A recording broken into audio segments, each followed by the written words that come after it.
네, 오늘은 사무엘 하 17장 아히도벨의 아주 빼어난 지략 그리고 후세가 그것을 뒤엎어버리는 그런 또 계략을 꾸밈으로써 다윗 왕이 무사히 요단강을 건너가 마하나임, 우리가 야곱이 하나님을 만났던 그 마하나임이라는 곳에 성 안에 들어가게 되어 거기서 진을 치게 됩니다. 그리고 난 다음에 다윗과 압살롬의 이제 전쟁이 치러지게 될 것에 대한 예고로 오늘 말씀이 나타나 있습니다. 일단 아히도벨은 아주 굉장히 명철한 사람임에는 분명합니다. 그래서 12,000명의 군사를 주십시오. 그들을 오늘 데리고 바로 지금 즉시 오늘 밤 그들을 추격해서 다윗 왕을 추격해서 가게 되면 아마 도망가느라고 정신없는 왕과 그 용사들이 결국 두려워 다 흩어지고 말 겁니다. 그때 다윗 왕만 죽이면 백성들은 이제 다 왕의 백성이 되게 될 겁니다. 라는 그런 지략을 내놓자 압살롬도 고개가 끄덕끄덕하고 다른 모든 이스라엘 사람들도 과연 아히도벨이다 라고 그렇게 얘기했는데, 이때 바로 압살롬이 후세의 의견도 한번 들어보자 라고 해서 후세를 불러 의견을 들어보니 반대 의견을 내놓습니다. 이번에는 아히도벨의 계략이 좋지 않다라고 하면서 지금 다윗은 독이 올라 있고 그 용사들도 굉장히 화가 나 있고 분명히 쫓아올 것을 알고 그들이 매복해 있다가 우리를 쳐서 우리가 패하게 되면 이거 완전히 이 혁명이라는 게, 이 반란이라는 게 그렇게 해서 승기를 잃어버리면 이거 죽도 밥도 안 된다. 괜히 어설프게 공격했다가는 큰 낭패를 당할 수 있으니까 군사를 더 모집한 후에, 뭐 단에서부터 브엘사바까지 다 방을 붙이고 군사를 더 모집한 후에 그 다음에 추격을 해서 나간다면 우리가 더 숫자도 많고 이러기 때문에 뭐 싸워도 물밀듯이 밀고 들어갈 수 있을 뿐만 아니라 성 안에 틀어박힌다 할지라도 우리가 뭐 그 성을 그냥 밧줄로 묶어서 끌어다가 물속에 집어넣을 만큼 우리가 더 강하지 않겠느냐라고 그렇게 얘기를 하자 사람들이 또 그 말을 들어보니까 전부 또 고개를 끄덕끄덕하면서 아히도벨의 의견보다 더 나은 것이 아니냐라고 그렇게 의견이 나오게 됐습니다. 그러니까 이 모든 것들은 결국 15장 31절에 다윗 왕이 아히도벨의 계략을 어리석게 하옵소서라고 기도했던 바대로 그대로 됐다라는 걸 보여주고 있습니다. 그래서 말씀에도 분명하게 얘기하기를 여호와께서 압살롬에게 화를 내려, 14절 말씀에 화를 내리려고 하시사 아히도벨의 좋은 계획을 물리치게 하셨다라고 그렇게 말하고 있습니다. 그러니까 가만히 보면 우리가 지나가면서 하는 기도도 하나님께서 들으시고 그대로 이루어 주시는 그런 내용이라고 볼 수 있습니다. 그러니까 우리들도 늘 습관적으로 하는 기도지만 또 다급해서 하는 기도지만 그 기도가 하나님께 올라가고 하나님께서 이와 같이 응답하시고 들어주실 수 있다라는 사실을 믿고 늘 깨어서 하나님 앞에 우리의 사정을 아뢰고 기도하는데 힘을 써야 되겠습니다. 후세는 이렇게 자기의 의견을 얘기하고 왕이 이제 어떻게 결정할지는 모르지만 일단은 급박하게 그날 밤 추격하는 것은 막은 것 같습니다. 만일 그 즉시 추격을 했더라면 아마 도피 중에 낙심되어 있던 다윗 왕과 그의 군사들은 패하고 말았을 거예요. 다윗 왕도 죽고 말았을 겁니다. 그러나 후세의 말로 인하여 그날 밤 즉시 추격하는 것은 막을 수 있었고 그 새에 한쪽으로 후세는 이제 제사장 둘을 찾아가서 그 사실을 빨리 다윗 왕한테 알려서 오늘 밤에 지체하지 말고 강을 건너와라 라고 그렇게 전통을 넣게 만든 겁니다. 사독과 아비아달은 이제 그 사실을 이제 자식들 두 명의 아히마아스하고 요나단 그 두 각자의 아들들에게 다윗 왕한테 알려야 되는데, 이 아들들은 성 안에서는 아무도 나갈 수가 없고 또 그것의 통제를 받고 있기 때문에 말하는 것이 이제 에느로겔이라고 그러는데, 엔이라는 말은 셈이라는 뜻입니다. 엔학고레라고 들어보셨죠? 엔학고레. 엔이 바로 셈입니다. 부르짖는 자의 셈, 뭐 이런 식으로 엔학고레라고 그렇게 얘기한 것처럼, 여기서 또 로겔이라는 말은 로겔이라는 셈을 말합니다. 그 셈의 이름이죠. 로겔 셈 가에 거기에 딱 숨어 있었어요. 이 셈이라는 것은 지금으로 말하자면 시장 같은, 왜냐하면 늘 물길로 오는 사람들이 거기에 있기 때문에 사람을 만나려면 시장을 가든지 셈으로 가면, 우물 곁으로 가면 늘 사람을 만날 수 있는 곳입니다. 그러니까 사람의 왕래가 많은 곳, 늘 왔다 갔다 하는 곳, 그런 곳에 숨어 있으면서 성 안에서 뭔가 소식이 오기를 기다리고 있었던 거죠. 그러니까 그렇게 이미 다 약조를 짠 것 같습니다. 그래서 안에서 제사장들이 한 여인을 통해서 이제 셈의 물길로 가는 듯 하면서 거기에서 그 사실을 알려주는 거예요. 그래서 그들이 거기에서 여인들의 전달을 듣고 이제 가려고 하는데, 그것이 압살롬의 군인들에게 발각이 됩니다.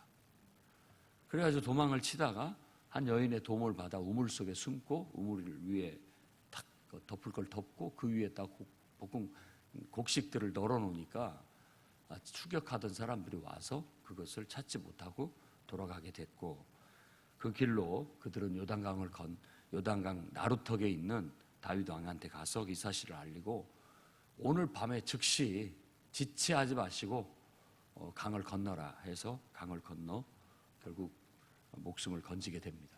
그 다음 날 바로 압살롬이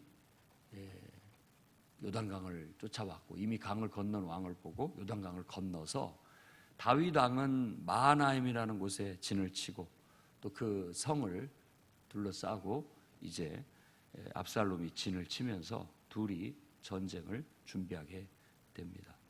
아주 급박하게 돌아가는 상황이지만 그런 급박함 속에서 하나님께서 다윗을 돕고 계시다라는 걸 느낄 수 있는 대목이라고 할 수 있습니다. 우리도 정신없이 인생을 살지만 항상 하나님의 도우심 속에 살아가고 있음을 믿고 감사해야 되겠습니다. 정신없이 살고 내가 막 이렇게 쫓기듯 살고 있지만 그때마다 하나님께서 우리에게 뭔가를 깨우쳐 주시고 우리를 이끌어 주셔서 그런 위험한 상황들을 다 모면하고 살아갈 수 있게 해주십니다. 그러니 우리가 하나님은 선하시다, 하나님은 신실하시다는 믿음을 갖고 늘 하나님을 의지하고 살아갈 수 있어야 되겠습니다.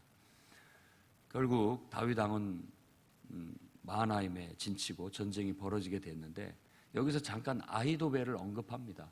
아히도벨이 이제 상황이 자기의 계략대로 되지 않고 자기의 생각대로 풀리지 않은 것을 보고는 고향으로 낙향을 합니다.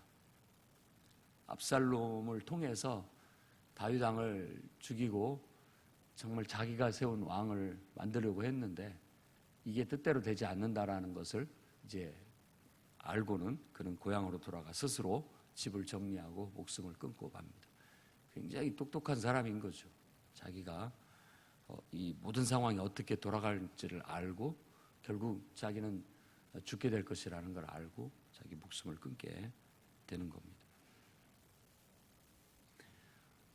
다윗 왕이 마하나임에 진쳤을 때 찾아온 세 사람이 있는데 그 지역 지방의 유지들입니다. 소비, 그리고 마길, 바르실레, 이 세 사람이 찾아오게 되는데 그 중에 마길이라는 사람은 이미 앞에도 나왔었습니다. 다윗 왕이 사울 왕의 후손, 곧 요나단의 후손이 있다라는 소식을 듣고 그를 찾아오라 했을 때 그 다리가 불편한 무비보셋을 보호하고 있었던 유지도 이 바로 마길입니다.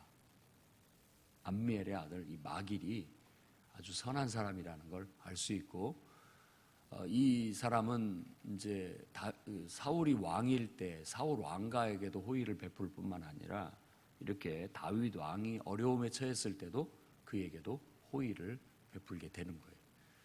그래서 가만히 보면 저는 이 말씀을 통해서 우리가 하나님의 은혜를 받고 축복을 받아서 부유하게 살 때 참 어떤 어려운 사람들 또 궁지에 처한 사람들을 잘 돌봐주는 것은 두고두고 그 사람에게 덕이 된다라는 거예요. 어떤 정치적인 이해관계나 어떤 이런 것을 자기에게 이익이 되고 덜 되고 이런 걸 떠나서 생각해 보십시오. 다윗이 왕이 됐을 때 그의 정적이었던 사울 왕의 후손을 몰래 숨기고 있다라는 건 자기한테 해가 될 수도 있지만 그 어떤 정의로움 또 어떤 선을 행하는 것에 있어서 그들을 돌봐주었다라는 것은 보통 용기가 아니면 할 수 없는 것이죠.